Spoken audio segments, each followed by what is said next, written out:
नमस्कार सर्वांना, स्वागत आहे सर्वांचं माझ्या यूट्यूब चॅनलमध्ये. मी आज बनवलेला आहे चिवडा.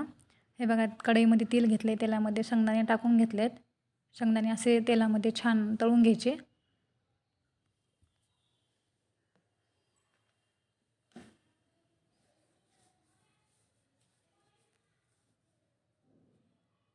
शेंगदाणे झाले तळून तयार. ते आता आपण चुरमुऱ्यावरती टाकून घेऊ.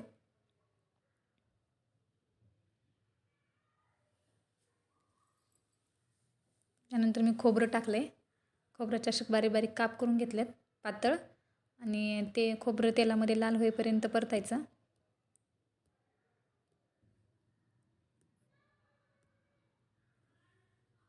छान असं तळून झाले खोबरं. खोबरं पण आपण चुरमुऱ्यावरती टाकून घेऊ.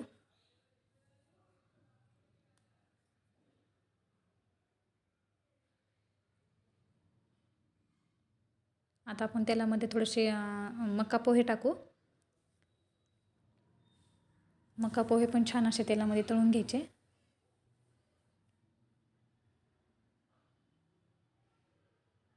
बघा, छान तळलेत मका पोहे.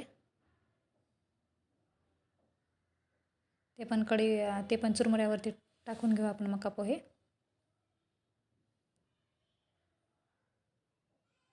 बघा,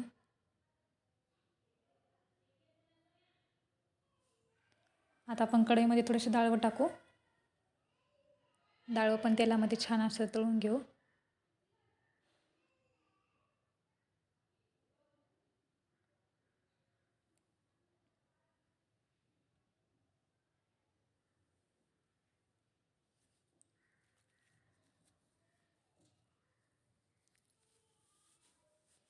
छान असं परतून घेऊ आणखीन डाळवं. हे बघा, डाळवं तळले. डाळवं पण आपण चुरमुऱ्यावरती टाकून घेऊ सगळं.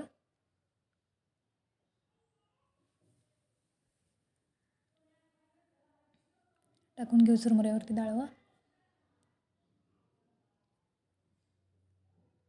आणि आता तेलामध्ये कढीपत्ता टाकू. कढीपत्ता पण छान असा तळून घेऊ. कढीपत्त्यामुळे चिवड्याला खूप छान टेस्ट येते. हे बघा, छान असा कढीपत्ता कडक होईपर्यंत तळून घ्यायचा.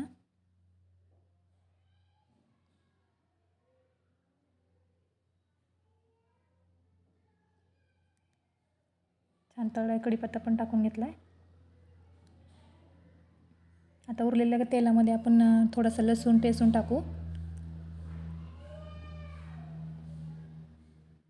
हलवून घेऊ लसूण थोडासा. लसूण लाल होईपर्यंत तळून घ्यायचं तेलामध्ये.